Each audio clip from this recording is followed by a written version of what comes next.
የኢትዮጵያ ህዝብ ወደ አንድ መጥቶ ይህንን ዝግናኝ የሆነ መንግስት ማስወገድ የሚቻልበት ይቀር ማውጣት ይቻላል። ምክንያቱም እስካሁን ድረስ የተለያዩ ውጣ ውረዶች አሉ። እነኚህ የተለያዩ አጀንዳዎች ደግሞ አሉ። እነኚህ አጀንዳዎቹ ወደ እውነተኛ መስመር ላይ ስታስገባቸው አንዳንዶቹ ቅድሚያ ልንሰጣቸው የሚችሉ አጀንዳዎች አሉ። ቅድሚያ ሊኖር የሚችለው አሁን እኛ የምንፈልገው ነው። አሁን ለምሳሌ አንዳንድ አዘናጊ የሆኑ ጉዳዮች አሉ። አንዳንድ ጊዜ አንዳንድ ድርጅቶች ህገ መንግስት ሁሉ ያዘጋጃሉ which is just priority አይደለም። አንዳንዶቹ ደግሞ የሰነዶች በቃ ሊሆኑ በቃ ስለ ባር ወደብ ይናገራሉ። እነኚህ የመሳሰሉትን ጊዜ መግደል ናቸው። ከለውጥ ጋር ሊገናኙ የሚችሉ ጉዳዮች ናቸው። ከለውጥ በኋላ ሊመጡ የሚችሉ ተግባሮች ናቸው ወይም ስራዎች ናቸው። አሁን ያለው ምንድነው? የተበታተነው ጥቅ ያላቸው ግለሰቦች የሆኑ ማህበራትን ፓርቲዎችን እንዴት አድርገን ነው ወደ አንድ መምጣት ምንችል? ወደ አንድ ስንመጣ ደግሞ እንግዲህ ይሄ የተቀነባበረና በደንብ እንትን ያደረጉት ያቀዱት ጉዳይ። ምክንያቱም የኢትዮጵያ ህዝብ በአሁኑ ጊዜ ልክ እንደምናየው እንደዚህ አይነት ዝግናኝ የሆነ ግድያ ወይም ጨፍጨፋ የሚያርጉት አይመስልኝም። ምክንያቱም ይሄ በመንግስት የተቀነባበረና በመንግስት እንትን የሆነ የታቀደ እቅድ በጣም ክሊር የሆነ ጉዳይ ነው። ምክንያቱም ሁልጊዜ በተመሳሳይ ኤሪያ ነው ተመሳሳይ ኮንዲሽን በሚኖርበት ጊዜ ሁኔታዎችን ዳይቨርስ ለማድረግ ወይም እንትን ለማድረግ የሚያደርገው ነገር የመንግስት ሁልጊዜ ማንኛው ነገር ቶኑን ከፍ ባለ ቁጥር ያንን እንትን ለማድረግ ምንድነው የሚያደርጉት? ያችን ጭራል። ይሄ የወያኔ ተንኮል ነው። ተንከባልሎ እነሱ ጋር አሁን የመጣ ምክንያቱም ወያኔ የሚያደርገው ብዙ ጊዜ ሲያደርግ የነበረው ይሄንን ነው። ይሄ ነበር እንትን ሲያደርግ ነበር። ስለዚህ አሁን ይሄንን እንግዲህ የአሩሲ ጭፍጨፋው መንግስት ነው እንጂ ኦነግ ሸኔ ወይም ፋኖ ብሎ ያለው ነገሮችን እንትን ለማድረግ ነው፣ ለመሸፋፈን ወይም እንትን ለማለት ነው እንጂ ፕላኑ የሚያደርገው የራሱ ቡድን ይሄንን የሚሰሩት ቡድን እንዳለ ይታወቅ እና ይሄ ቡድን ነው ይሄንን እንትን ትዕዛዝ ተሰጥቶት ሄዱና እንደዚህ አድርጉ ምናምን ተብለው ኢላማ ነው። ስለዚህ ይሄንን እንግዲህ ከአንድ መንግስት የሚጠበቅ ጉዳይ አለ። እስከዛሬ ድረስ እንኳን ፍንጭ እንኳን መያዝ ያልቻለበት ምክንያት ለምንድን ነው? ቶኑ የሱ ቶን ለአንድ መሪ ዛቻ በሚጀመርበት ጊዜ ወይም ስድብ በሚጀመርበት ጊዜ በቃ የሚጨበጠው ነገር ያጣ ነው ለማለት ዲፋይን ማድረግ ይቻላል። ካታ አሁን እሱ የሚይዘው ዳይሬክሽን የለም። አዙሪት ስለበዛ ምንም የሚይዘው ነገር ወደ አምባገነንነት የለየለት አምባገነንነት ነው። አሁን እንትን ያለ ምናልባት እንደዚህ ተሳድቤ እንዲህ አድርጌ በዚሁ አሸመቃቸዋለሁ ብሎ ነው የሚያስበው። ወራስ ግን ነገሮችን እንዲከረሩ የሚያደርግ አፕሮች የሱ ንግግሮች በሙሉ በሁለት አይነት መንገድ ነው እኔ ማየው። አንዳንድ ጊዜ ምክንያቱም አጀንዳ የሌለው መሪ ብዙ ጊዜ ዳይሬክሽን ሲጠፋበት እንዲሁ ነው በቃ ስድብ ነው እንትን የሚሆነው። ምክንያቱም አቢ አጀንዳ የለውም፣ መነሻ የለውም፣ መድረሻ የለውም፣ መሀል ላይ ነው። ለዚህ ነው እስከዛሬ ድረስ አይዲዮሎጂ የሌለው፣ ለዚህ ነው እስከዛሬ ድረስ የትግል ጓደኛ የሌለው፣ ለዚህ ነው እስከዛሬ ድረስ ማን ነው የሚጠቀመኝ ብለው እንትን የሌለው። አይቴ እንደሆነ ያለፉ መንግስታት ሁሉ አይተናል፣ እንደዚህ አይነት ባህሪ አልነበራቸውም። ስለዚህ አሁን የሚይዘው ነገር ስለሌለ የሚጨበጠው ነገር ስለሌለ ህዝቡ ማሳመን ስላልቻለ አሁን ወደ ዛቻ ከዛቻ ባለፈ ወደ ስድብ እንኳን እንትን የሚናገራቸው በሙሉ ንግግሮች ሁሉ ብትገመግሙ ጤና ይስጥልን የተከበራችሁ የህብር ሬዲዮ ቤተሰቦችና አድማጮች፣ በአገራዊ ወቅታዊ ጉዳይ እንድንወያይ የኢትዮጵያ ዓለም አቀፍ ሀገር አድን ንቅናቄ ምክትል ሊቀመንበር ከሆነው ኦባንግ ኡማን ጋር እየተወያየን እንቆያለን። ኢንጂነር ኦባንግ ኡማን እንግዲህ በተለይም የኢትዮጵያ ዓለም አቀፍ ሀገር አድን ንቅናቄ ከደቡብ ምዕራብ ኢትዮጵያና ከጋምቤላ የተውጣጡ የተለያዩ ብሔሮች የተሰባሰቡበት አደረጃጀት በሀገራዊ ወቅታዊ ሁኔታ ውስጥ ለውጥ ለማምጣት የሚደረጉ እንቅስቃሴዎችን ከሌሎች ኃይሎች ጋር አጋርነት በመፍጠር እንቅስቃሴ እያደረገ ይገኛል። በእነዚህ ሁኔታዎች በተለይም ባለው የአገሪቱ ወቅታዊ ሁኔታና አገዛዙ ያደረገውን የስሙላ ምርጫና አሩሲን ጨምሮ እየተፈጸሙ ያሉ የሰብአዊ መብት ጥቃቶችን በተመለከተ አንስተን እየተወያየን እንቆያለን። የፕሮግራሙ አዘጋጅ ሀብታሙ አሰፋ ነኝ። እስከ ውይይታችን ፍጻሜ አብራችሁን እንድትቆዩ በአክብሮት እንጋብዛለን። ጤና ይስጥልኝ ኦባንግ፣ በድጋሚ እንኳን ተገናኘን። እንደምን ሰነበትክ? እንኳን ደህና መጣ። ጤና አለን መስገን። እንኳን ዛሬ እንደገና ተገናኘን። እንግዲህ በዚሁ ፕሮግራም ላይ ከልብ አመሰግናለሁ ኦባንግ። እንግዲህ በተለይ አገዛዙ ያደረገው የስሙላ ምርጫ በተመለከተ በርካታ መረጃዎች እንግዲህ በአደባባይ ወጡበት። በተለይም ትግራይ ውስጥ ምርጫው አልተካሄደም። በአማራ ህዝብ ላይ የተከፈተውን ጦርነት ተከትሎ በበርካታ ቦታዎች ምርጫው አልተደረገም። አስቀድሞ ኮሮጆ የተሞላበት ሁኔታ አለ። በሌሎች አካባቢዎችም በፓርቲ ጽህፈት ቤቶች፣ በባለስልጣናቱ መኖሪያ ቤት፣ በተለያዩ ቦታዎች ላይ አስቀድሞ ኮሮጆ ሲሞላ የነበረበት የምርጫው ዕለት ለይስሙላ የተሰለፈው ህዝብ አንዳንድ ቦታ ላይ ተገዶ ብልጽግናን እዛው በቆመበት ምልክት እያደረገ ድምጽ መስጫ ውስጥ እንዲከት የተደረገበት እንዲህ አይነት እንቅስቃሴዎች በስፋት ታይተዋል። የአገዛዙ ባለስልጣናት ህዝቡ መርጧል እያሉ ነውና አጠቃላይ የምርጫው ውጤት ይፋ ለመሆን ዝግጅት እያደረጉ ባለበት ሂደት ውስጥ ምርጫውን እንዴት ነው አንተ የተከታተልከው? ጋምቤላን ጨምሮ በሌሎች አካባቢዎች የነበሩ ሁኔታዎችን በቅርብ ለማየት ይችላል ወይ? ታንኪዩ። እንግዲህ ያው አመሰግናለሁ። እንደምናውቀው እንግዲህ ምርጫው ያው ከዚህ በፊት እኛ በተለያዩ ጊዜያት ዘግበናል። ምክንያቱም ይህ ምርጫ ለኢትዮጵያ ችግር መፍትሄው ነው ብለን ሊሆን አይችልም ብለን አስቀምጠን ነበር። እንግዲህ እንደተባለው እንግዲህ ያው ምርጫው እንግዲህ መሰረታዊ የሆኑ የምርጫ መስፈርቶችን ያሟላ የምርጫ አይነት አይደለም። አንደኛው እሱ ነው። ሁለተኛው ደግሞ አገር አቀፍ ምርጫ አይደለም። ፓርቲሳሊዝም ነው። የአንድ ፓርቲ ምርጫ ነው እንጂ የኢትዮጵያውያን ምርጫ እንዳልሆነ ማረጋገጥ ይቻላል። አሁን እንዳውም ውጤቱ ራሱ ዘገባ በምርጫ ቦርድ በሚደረግበት ጊዜ መገምገም ይቻላል። ምንድነው ምርጫ ቦርድ ድምሮች ከወጡ የድምሮች ውጤት መግለጽ የማይችልበት ምክንያት ምንድነው ነው? ያ ራሱ የቻለ ችግር ነው። ምርጫው እንግዲህ የኢትዮጵያ ችግር ሊቀርፍ የሚችል ምርጫ አይደለም። የአንድ ፓርቲ ምርጫ ነው ለማለት ይቻላል። ቢሆንም እንኳን አንድ ፓርቲም ቢሆን እንኳን በተፈለገው ደረጃ ስላልመጣላቸው ይህንን ለማስተካከል እሱ በለመዱት የኮሮጆ እንትን ማድረግ ስርዓት የሌለው የምርጫ አካሄድ በኮሮጆዎች ላይ ያደረጉት ይገኛል። በአሁኑ ሰዓት ምርጫ ከ24 ሰዓት በላይ መሆን የለበትም። በእንትኑ ከሆነ ኮሮጆ እንግዲህ በግለሰቦች እጅ መሆን የለበትም። አሁን ደግሞ ኮሮጆ እንደምናየው እስካሁን ድረስ የት ጋር እንዳለ እንኳን የምናውቀው ነገር የለም። ውጤቱን ለመግለጽ ትንሽ ስጋት አለ እና ምርጫው እንግዲህ ያው ምንም እንትን የለውም። መሰረታዊ የሆኑ የምርጫ መስፈርቶችን ያሟሉት የምርጫ አይነታት። ሁለተኛው ምርጫው የኢትዮጵያ ችግር የሚቀረፍበት እንትናት እሱ ስልጣኑን ለማራዘም ብሎ ነው እንጂ ለኢትዮጵያ ሕዝብ ተብሎ ወይም የኢትዮጵያ ችግር ወይም ያለው ችግር ይቀርፋል ብለን እንትን ልንለው አንችልም እና ከዚህ አንጻር እንግዲህ የኢትዮጵያ ሕዝብ አይቷቸዋል። ያው ምንም እንትን ያደረጉት ነገር የለም። ምርጫው ያው ምንም እንትን የላቸው። በቃ ይሄ ኮንሰፕቱ ራሱ በጣም እንትን የለም። ታዛቢዎች ናቸው ተብሎ የመጡት እንደምታውቁት የኬንያ እሱ አድቨርታይዝ የሚያደርጉት እሱ እንግዲህ ያው ምንም እንትን እሱ ብቻ እንትን ሆኖ እንትን ማለት አይችልም። የኢትዮጵያ ችግር በደንብ አንደርስታንድ አድርጎ መናገር የሚችል ሰው እሱ እንግዲህ ለራሱ ነው እንጂ የአብይ ደጋፊ ነው እንጂ ለታዛቢነት የመጣ የምርጫ እንትን አለ። እሱ የሚናገረው ራሱ ስታዩ ለስሞላ ነው እንጂ ምንም የተለቀ ችግር አንድ እንትን ብቻ ታዝቦ ጠቅላላ የሀገሪቱ ሁኔታ ሪፍሌክት ሊያደርግ ይችላል። እስካሁን ድረስ በሌሎች አካባቢዎች እንዴት እንደነበረ የሚዘገብ ሰው የለም። እሱ የሄደበት ቦታ ብቻ ነው የሚዘገበው እና ምርጫው እንግዲህ መስፈርቶቹ ያሟላ ምርጫ አይደለም። ተወዳዳሪ ባይኖረው እንኳን ብቻውን ሆኖ ቢወዳደርም የሚያስፈልጉትን መመዘኛዎችን አልተሟላ እና ይሄ ምርጫ አይ ዶንት ኖ እንግዲህ እንዴት እንደሆነ እኛ ለወደፊት የምናየው ይሆናል።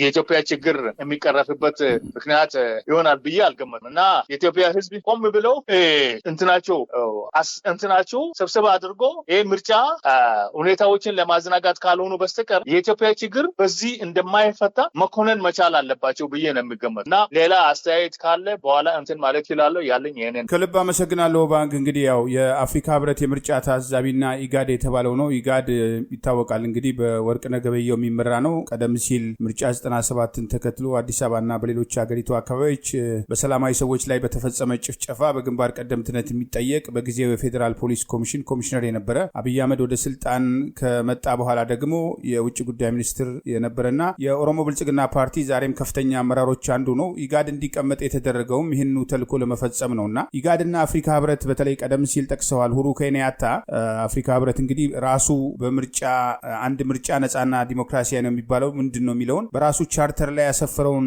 መርህ መርህ የሚጥስ ነው የቅድሚያ ሪፖርት ብሎ በነ ሁሩ ኬንያታ በኩል የወጣውና ይሄን ተከትሎ በፋኖ በኩልም የተሰጠ መልስ አለ ለአፍሪካ ህብረት። አጠቃላይ በተለይ የአፍሪካ ህብረት ራሱን ጥያቄ ላይ የሚጥል በየጊዜው የአምባገነኖች ጠበቃ በመሆን የአፍሪካ ህዝብን የአፍሪካውያን በተቋሙ ላይ ሊኖራቸው የሚችለውን እምነት በየጊዜው የሚሽረሽር እርምጃዎች በተግባር እያሳየ ያለበት ሂደት አለና በተለይ አፍሪካ ህብረት ከዚህ አይነት አጣብቂኝ ውስጥ መውጣት ያልቻለው ለምንድን ነው? የምርጫውን በተለይ 72 ሰዎች 78 ሰዎች ያሰማራን ተብሎ በቅድሚያ ያወጣው ሪፖርትስ ተቀባይነት ይኖረዋል? ነገሩ እንኳን ቅድም እንዳልኩት ነው እንግዲህ ያው እነዚህ ጓደኞቹ ናቸው እኮ የሚያውቃቸው ሰዎች ናቸው እንጂ በመስፈርቶቹ መስረት አንድ ድርጅት ብቻ አይደለም እንትን ማለት ዓለም አቀፍ የሆነ የታዛቢዎች ቡድን መምጣት ነበር። እንግዲህ ይሄ ቡድን ያው ኢጋድ ነው። ኢጋድ እንግዲህ እንዳልከው ነው፣ ምንም እንትን የለውም። ሴንስ ራሱ ሊሰጥ የሚችል ኢጋድ ምንድን ነው እስከ ዛሬ ድረስ ስለ ኢትዮጵያ ተውና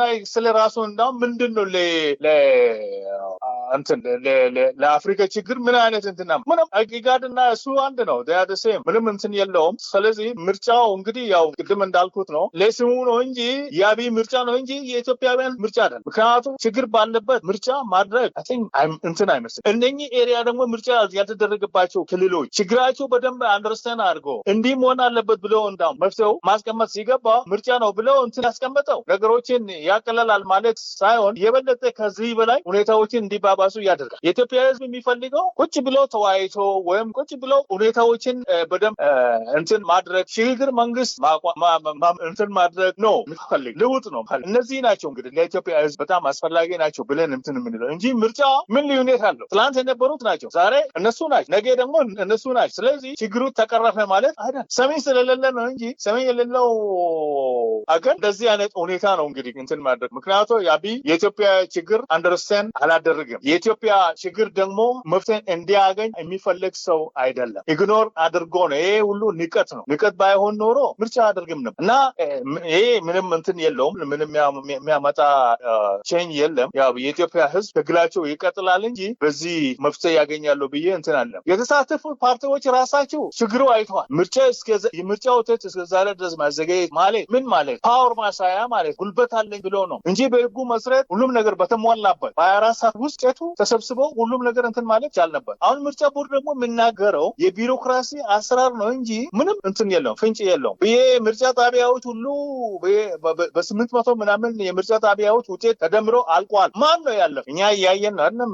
ምርጫ በየ እንትኑ ሁሉ ሲደረግ በአይናችን እያየን ነው አይደለም? ያ ማለት ምን ማለት የሚያደርጉት ነገር አለ ማለት ነው። አጀስትመንት የሚያደርጉት ነገር አለ። ስለዚህ ነገ ይሄን ነገር ጉዱ ይወጣል። ከዛ በኋላ እንግዲህ ያንዳንዱ የራሱ እንትን እርምጃ መውሰድ ይጀምር እና እኔ እንደዚህ ነው እንግዲህ ማየት ራቱ ከዚህ በፊት ብለናል። ከምርጫ መጀመሪያ ፕራዮሪቲ ለቼንጅ ለለውጥ ለሽግግር መንግስት ብናደርግ ስፋይን ግን እንሳተፋለን ወይም እንወዳደራለን ብለው የገቡት ምንም ነገ ደግሞ ይውልሲ ችግር ውስጥ ነው የሚገቡ እና ያለው በኔ አመለካከት ችግር ነው የሚጠብቀው እንጂ ሌላ ነገር አዲስ ነገር ይመጣል ብዬ አልገመትም እና ያለኝ ይሄንን ነው። ከልብ አመሰግናለሁ። ባንክ እንግዲህ ቀደም ሲል የጠቀስከው ነው ምርጫው አስቀድሞ ኮሮጆ መሞላቱ በየፓርቲ ጽህፈት ቤት ምርጫ ይደረግ ኮሮጆ ይሞላ እንደነበር ብዙ ማስረጃዎች ይወጡበታል።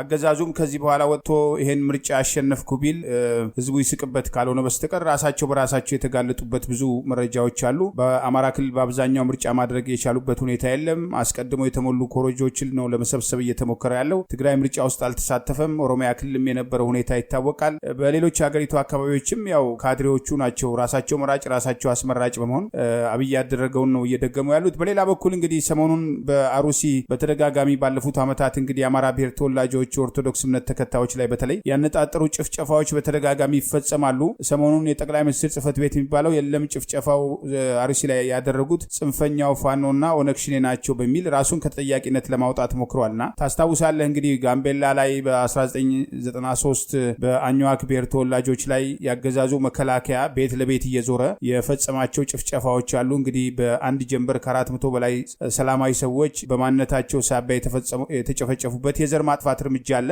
ያንን ተከትሎ እንግዲህ ዓለም አቀፉ ጫና ተከትሎ በኋላ ላይ ፓርላማው የምርመራ ኮሚሽን አጣሪ ኮሚሽን እስከ ማቋቋም የደረሰበትና የተወሰኑ 6 ወታደሮችን ብቻ ተጠያቂ በማድረግ ነገሩን ለማድበስበስ የተሞከረበት አለ። አሁን አብይ የሚመራው የጠቅላይ ሚኒስትር ጽህፈት ቤት በአንድም ሆነ በሌላ መንገድ በእንደዚህ ጭፍጨፋዎች ውስጥ አገዛዙ እጁ እንዳለበት እየተገለጸ የለም እኔ አይደለሁም ተጠያቂ ፋኖና ጽንፈኛው ፋኖና ኦነግ ሸኔ ናቸው የሚል አገዛዙ ጉዳይ አስፈጻሚ ሰብአዊ መብት ኮሚሽንም ሪፖርቱን አጣሞ ባወጣው እንኳን ኦነግ ሸኔ ለማለት ሞክረዋል። እንዲህ አይነት ሪፖርቶችና የተፈጸሙ ያሉ ማቆሚያ ያጡ ጭፍጨፋዎችን እንዴት ነው እናንተ የምትገመግሙት? እንግዲህ ይሄ የተቀነባበረና በደንብ እንትን ያደረጉት ያቀዱት ጉዳይ ምክንያቱ የኢትዮጵያ ሕዝብ በአሁኑ ጊዜ ልክ እንደምናየው እንደዚህ አይነት ዝግናኝ የሆነ ግድያ ወይም ጭፍጨፋ የሚያደርጉት አይመስልኝም። ምክንያቱ ይሄ በመንግስት የተቀነባበረና በመንግስት እንትን የሆነ የታቀደ እቅድ በጣም ክሊር የሆነ ጉዳይ ነው። ምክንያቱ ሁልጊዜ በተመሳሳይ ኤሪያ ነው ተመሳሳይ ኮንዲሽን በሚኖርበት ጊዜ ሁኔታዎችን ዳይቨርስ ለማድረግ ወይም እንትን ለማድረግ የሚያደርገው ነገር የመንግስት ሁልጊዜ ማንኛው ነገር ቶኑን ከፍ ባለ ቁጥር ያንን እንትን ለማድረግ ምንድነው የሚያደርጉት? ያችን ጭራል ይሄ የወያኔ ተንኮል ነው። ተንከባልሎ እነሱ ጋር አሁን የመጣ ምክንያቱም ወያኔ የሚያደርገው ብዙ ጊዜ ሲያደርግ የነበረው ይሄንን ነው። ይሄ ነበር እንትን ሲያደርግ ነበር። ስለዚህ አሁን ይሄንን እንግዲህ የአሩሲ ጭፍጨፋው መንግስት ነው እንጂ ኦነግ ሸኔ ወይም ፋኖ ብሎ ያለው ነገሮችን እንትን ለማድረግ ነው ለመሸፋፈን ወይም እንትን ለማለት ነው እንጂ ፋኖ የሚያደርገው የራሱ ቡድን ይሄንን የሚሰሩት ቡድን እንዳለ ይታወቅ እና ይሄ ቡድን ነው ይሄንን እንትን ትዕዛዝ ተሰጥቶት ሄዱና እንደዚህ አድርጉ ምንም ተብሎ ኢላማ ነው። ስለዚህ ይሄንን እንግዲህ ከአንድ መንግስት የሚጠበቅ ጉዳይ አለ። እስከዛሬ ድረስ እንኳን ፍንጭ እንኳን መያዝ ያልቻለበት ምክንያት ለምንድን ነው? ተመሳሳይ ነገር ነው የሚደጋግመው። እስከዛሬ የሚሰሩ ከሆነና እውነተኛ መሆኑ ከሆነ እስከዛሬ ድረስ ለምንድን ነው አንድ ነገር እንትን ማለት እነሱ ባይሆን በደርግ ጊዜ አይተናል። አንድ ችግር በምንኖርበት ጊዜ እውነተኛ ሰዎችን በኃይለሥላሴ ጊዜም በሴም ቲንግስ የማጣራት ስራ ይሰራል። ማጣራት ስራ ሲሰራ ውጤት ገኝበታል። ይሄ ግን ዝም ብሎ ነው ታቅደው ነው ፕላን የሆነ ጉዳይ ነው። ሁኔታዎችን ልክ ለማዛነፍ የወያኔ ተንኮል ነው ይሄ እንትን ሁሉ። ስለዚህ ብልጽግና አሁን እያራመደ ያለው ተንኮል በዛው እንግዲህ መለየት ይቻላል እና በእኔ ግምት ይሄ ነገር ተጠያቂ ሊሆን የሚችል ብልጽግና ነው እንጂ አይደለም ብሎ መናገሩ ወይም ከጽሕፈት ቤቱ የወጣው መግለጫው የውሸት ነው እንጂ እውነተኛ ነገር እነሱ ናቸው ፕላን። ስለዚህ they will be responsible ዛሬም ከነገም በንሳያ in the future እነሱ ተጠያቂዎች ናቸው በዚህ ጉዳይ ላይ እና እንደኔ ግምት የኢትዮጵያ ሕዝብ መተባበር መቻል አለበት ይሄንን እንትን ለማድረግ ይሄንን ሁኔታ ደግሞ እንትን ለማድረግ ትብብራችንን የበለጠ ማጠናከር መቻል አለብን ብዬ የሚገመት እና በኋላ በአስተያየት ሌላ ነገር እንትን ማለት ይችላል። ታንክ ዩ ከልብ አመሰግናለሁ። ባንክ እንግዲህ ቀደም ሲል እንደተናገርከው ነው። በተለይ ምርጫውን ተከትሎ እንግዲህ ለህዝብ ያላቸውን ንቀት ነው በተግባር ያሳዩት። አሁን ደግሞ አደባባይ ላይ ወጥቶ ተመርጠናል፣ የኢትዮጵያ ህዝብ መርጦናል፣ ለምርጫ ያለውን አክብሮት፣ ለሰላማዊ አስተዳደር ያለውን አክብሮት አሳይቷል የሚል ማደናቆሪያ እየወጣ ያለበት ሂደት አለና ሌላው የለውጥ ኃይል ኢትዮጵያ ውስጥ የሽግግር መንግስት በእኛ መቃብር ላይ ነው የሚሆነው ብሏል አብይ አህመድ። ከዛ ውጪ መፍትሄ የለም። ስለዚህ በዚሁ በያዙት መንገድ እንደሚቀጥል ሞቱም ችግሩም መፈናቀሉም እንደሚቀጥል በተግባር እየታየ ያለበት ሂደት አለና ሌላው የለውጥ ኃይል ቀደም ሲል ደጋግመህ አንስተዋል አንተ ሁሉም ከየራሱ ፍላጎት ወጥቶ የጋራ ፍላጎት ላይ ማተኮር አለበት የሚል እንቅስቃሴ አድርጋችኋል። በእናንተ በኩል የሚደረጉ ጥረቶችም አሉ። ከሌሎች ጋር ለመወያየት ለመነጋገር ትሞክራላችሁና ሌላው የለውጥ ኃይል በአገር ውስጥም በውጭም ያለው ይሄንን ነገር ቆሞ ነው ማየት ያለበት ወይ? ይሄን ነገር ለመለወጥ አሁን እየተሰሩ ያሉ ተጨባጭ ስራዎች ምን ይመስላሉ እናንተን ጨምሮ? እንግዲህ ይሄ በእርግጥ የኢንፎርሜሽን ጥያቄ ነው። ምክንያቱ ያለው እንቅስቃሴዎች በዚሁ እንትን ላይ መግለጽ ያስቸግራል። በእርግጥ አስፈላጊነቱ በጣም ማመን የሚገባውና አሁን ጅምሮች እንዳሉ መግለጽ ይቻላል። አሁን ለምሳሌ ያለው ምንድነው ጠቅላላው የኢትዮጵያ ህዝብ ወደ አንድ መጥቶ ይህንን ዝግናኝ የሆነ መንግስት ማስወገድ የሚቻልበት ይቀር ማውጣት ይቻላል። ምክንያቱ እስካሁን ድረስ የተለያዩ ውጣ ውረዶች አሉ። እነኚህ የተለያዩ አጀንዳዎች ደግሞ አሉ። እነኚህ አጀንዳዎቹ ወደ እውነተኛ መስመር ላይ ስታስገባቸው አንዳንዶቹ ቅድሚያ ልንሰጣቸው የሚችሉ አጀንዳዎች አሉ። ቅድሚያ ሊኖረ የሚችለው አሁን እኛ የምንፈልገው ነው። አሁን ለምሳሌ አንዳንድ አዘናጊ የሆኑ ጉዳዮች አሉ። አንዳንድ ጊዜ አንዳንድ ድርጅቶች ህገ መንግስት ሁሉ ያዘጋጃሉ which is just priority አይደለም። አንዳንዶቹ ደግሞ የሰነዶች በቃ ሊሆኑ በቃ ስለ ባር ወደብ ይናገራሉ። እነኚህ የመሳሰሉትን ጊዜ መግደል ናቸው። ከለውጥ ጋር ሊገናኙ የሚችሉ ጉዳዮች ናቸው። ከለውጥ በኋላ ሊመጡ የሚችሉ ተግባሮች ናቸው ወይም ስራዎች ናቸው። አሁን ያለው ምንድነው የተበታተነው ጥቅ ያላቸው ግለሰቦች የሆኑ ማህበራትን ፓርቲዎችን እንዴት አድርገን ነው ወደ አንድ ማምጣት ምንችል? ወደ አንድ ስንመጣ ደግሞ ምንድነው ማድረግ የሚያስፈልግ? ለውጡ ለማፋት ምን አይነት የስራ ድርሻ ኖሮን ነው ወደ ተግባራ መሄድ የምንችለው? ይሄ ነው ፕራዮሪቲ ልንሰጠው። ሰውየው ባለበት አሁን በተናገረው እኔ እዚህ ወንበር ላይ እስካለው ጊዜ ድረስ ሽግግር መንግስት የሚባል ነገር አይታሰብም ብሎ የተናገረ ሰው ወይም የተናገረ መሪ አሁን ህገ መንግስት አዘጋጅተህ ማን ላይ የት ጋር ነው ተግባራዊ ማድረግ የምትችል? ስለዚህ የኛ ፕራዮሪቲ በአሁኑ ጊዜ ቼንጅ ላይ የኛ አጀንዳ ቼንጅ መሆናል። ቼንጅ ላይ የምንረበረብ ከሆነ እና ቼንጁ የሚመጣ ከሆነ ብዙ ነገሮችን መስራት ይችላል። ይሄ ነው ዋና ነገሩ እና አሁን የተለያዩ ጅምሮች አሉ። በእርግጥ ጅምሮቹ አረኪዎች ናቸው፣ ተስፋ ሰጪዎች ናቸው እና ማጠናከር መቻል አለብን ብለን ነው ምንለው። ይሄንን የአንድ ግሩፕ ብቻ ሳይሆን የሁላችንን ጉዳይ የኛ ፕራዮሪቲ አንድ ነው። ያችን ምንድነው? ለውጥ ነው። ይሄንን ካመጣን በኋላ መልቲ ፓርቲ ሲስተም ነው በአገሪቱ ውስጥ መኖር የሚችለው። ያንዳንዱ የራሱ አጀንዳ ማራመድ ይችላል። በዚህ ኤሪያ ላይ ካልተባበርንና እንትን ካላልን አገር ሊኖረን አይችልም። አሁን ራሱ አይቷል ስግና አሁን አብይ ራሱ እየተናገረ ነው። እኔ ስልጣን ምሸነፍ ከሆነ ስልጣኑ ለህዝብ እንትን አድርጋለሁ እንዲህ አይነት መናገር መሪ ብዙ መስዋዕትነት መጠየቅ የሚያስፈልግ ይመስላችኋል? ኦልሬዲ እኮ በቃ ኢስ ጎን ሄዷል። ሙሉ ወንበር ላይ አይደለም እኮ ያለው ፓርሻል ነው በቃ። ስለዚህ እኛ ከተባበር በደንብ እንትን ካቀናጀን የሰውየው እድሜ አይኖረውም። የቀናት ገደብ ብቻ ነው የሚኖረው እና በዚህ ላይ ኢትዮጵያውያን እንግዲህ ማሰብ መቻል አለብን። አጀንዳዎቻችን ፕራዮሪቲ እንስጣቸው የሚያስፈልጉትን እና በዚህ ላይ ጥንካሬያችንን በደንብ እንትን ካደረግ ነው የምንመኘው ልናሳካ እንችላለን። ከዛ የሚከለክለን ነገር ይኖራል ብዬ አልገመትም። የፋኖ ትግል ደግሞ በአሁኑ ጊዜ አሁን ያለበት ሁኔታ በጣም አረኪና በጣም የረቀቀ ስልት ነው አሁን ይዞ ያለ። ስለዚህ እሱ መደገፍ ማለት በጣም ጠቃሚ ነው ለኛ። ኋላም ደግሞ እንደሴም የኋላ አስተሳሰብ እንደ ድሮ አይደለም። ስለዚህ እነኚህ ኃይላት ፎከሳችን እነኚህ ኃይላት ላይ አድርገን ወደ አንድ ማስመጣት ምንችልባቸው መንገድ መፍጠር መቻላል። ቲፒኤልኤፍ እንደሆነ ምንም እንትን የለ አጀንዳ የላቸው አዘናጋጆች ናቸው። እንደ ሌሎቹ ግለሰቦች አጀንዳ የሚያዛንፉት ድርጅት ነው እና ምንም ከሱ የሚጠብቅ ነገር የለም። ይሄ መደምደም መቻል አለባት። የኢትዮጵያ ሕዝብ ፊቱ ወደ አዲስ አበባ ሲያዞር እነሱ ደግሞ ፊታቸው ወደ ኋላ ነው ያዞሩት። ስለዚህ ይሄ አስፈላጊ አይደለም። አሁንም ደሴም እንኳን የኢትዮጵያ ሕዝብ ችግር መርዳት የትግራይ ሕዝብ ችግር ራሱ አንደርሰን አላደረግ ካላቸው አጀንዳ አልወጡም። ስለዚህ ሁለቱ ድርጅቶችን በደንብ አጠናክረን ለውጥ ማስመጣት የምንችልበት ሁኔታ ማመቻቸት መቻል አለብን ብዬ ነው የሚገመተው። በኋላ እንግዲህ በአስተያየት ሌላ እንትን ማለት ይችላለሁ። አመሰግናለሁ። ከልብ አመሰግናለሁ። ባንክ እንግዲህ ቀደም ሲል አንስተዋል። ከዚህ ቀደምም ያው በአንድ በኩል ከተሰራው ስራ በላይ መናገር፣ በሌላ በኩል ደግሞ ለትብብር እንቅፋት የሚሆኑ ትንንሽ ጉዳዮችን ወደፊት የማምጣት ነገር ትልቁን ስዕል አለማየት። አሁን አገር ቀደም ሲል አንስተዋል ሁሉም የሚስማማበት የጋራ ጉዳይ ተባብሮ ለውጥ ማምጣት ካልቻለ በስተቀር አገር የመኖር ተስፋ እየተመናመነ ነው የመጣው።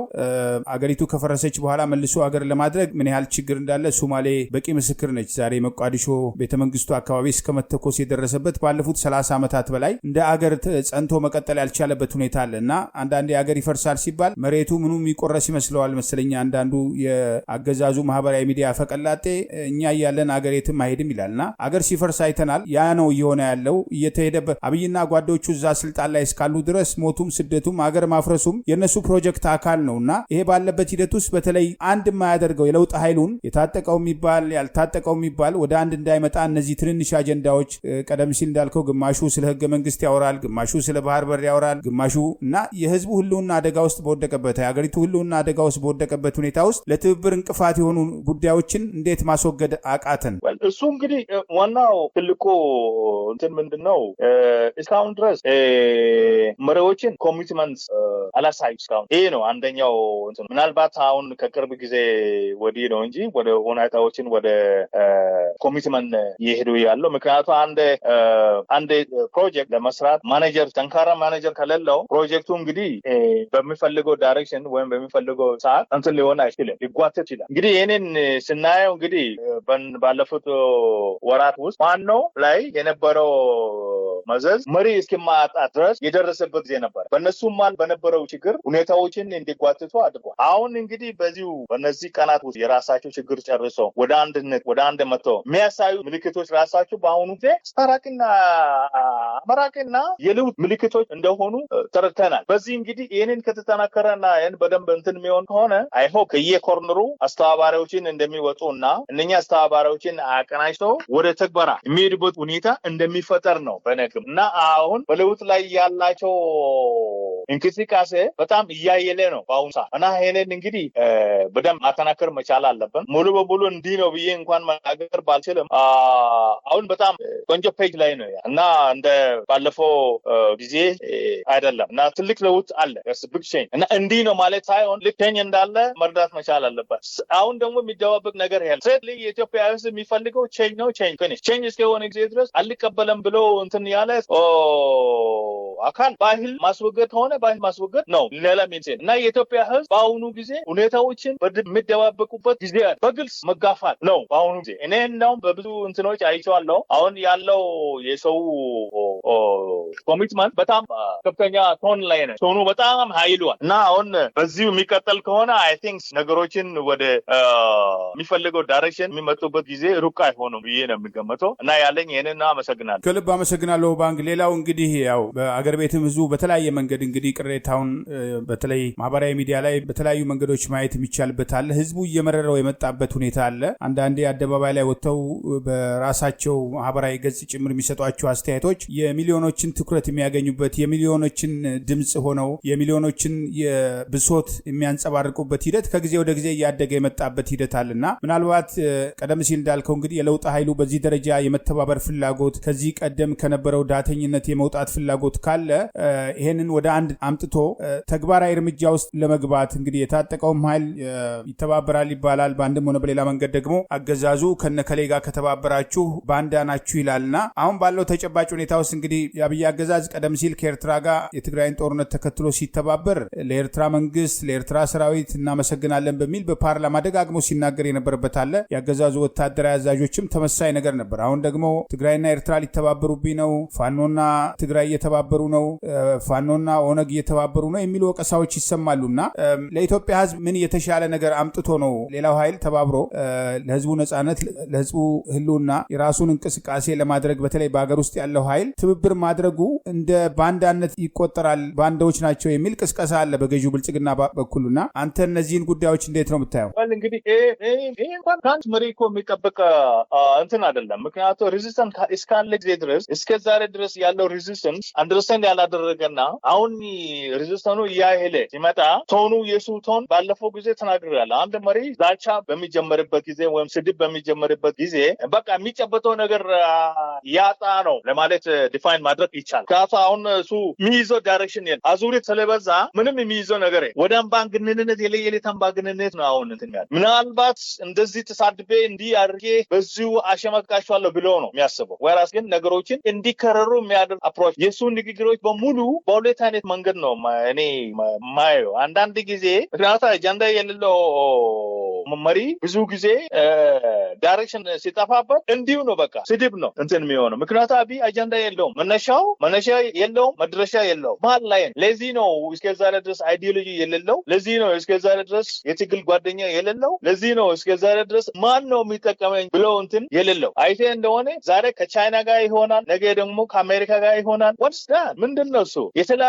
ያለፉ መንግስታት ሁሉ አይተናል፣ እንደዚህ አይነት ባህሪ አልነበራቸውም። ስለዚህ አሁን የሚይዘው ነገር ስለሌለ የሚጨበጠው ነገር ስለሌለ ህዝቡ ማሳመን ስላልቻለ አሁን ወደ ዛቻ ከዛቻ ባለፈ ወደ ስድብ እንኳን እንትን የሚናገራቸው በሙሉ ንግግሮች ሁሉ ብታይ ብትገመግሙ በቃ እንትን ማድረግ ሳይሆን ፖለቲካዊ ንግግሮችን በደንብ የበሰሉት የፖለቲካ ንግግሮችን የሚናገር መሪ ሳይሆን በቃ ዛቻ የራሱ ቡድን ራሱ በሚያሰበስብበት ጊዜ የራሱን ክኒካሬ እንትን ለማድረግ የሚናገራቸው ንግግሮች ሁሉ ሆናቸው በጣም ሀይ የሆኑና ሰው ወደ አንድነት ሊያመጣ የሚያስችሉት ጉዳዮች ሳይሆኑ የበለጠ የራሱ ግሩፕ እንዲበታተን የሚያደርግ ንግግሮች ናቸው። እንኳን ሌላ አንዳንድ ጊዜ ራሱ ዝቅ አድርጎ ይናገራል፣ አንዳንድ ጊዜ ደግሞ የፈልገው እንትን እንደ እንትን ሆኖ እኮ ዲሞክራሲያዊ አፕሮች አይደለም እና ይሄ ሁሉ መናገረው እንግዲህ አይፈረድበትም። እኔ እንዲህ ነው ብዬ እንትን ማለት አልችልም። የሚጨበተው ነገር የለም፣ አጀንዳ የለውም። ስለዚህ ያለው ሶሉሽን ያዋጣኛል ብሎ የሚያስበው ያንን መንገድ ነው። ወራስ ግን አይደለም፣ መሪ ነው እሱ።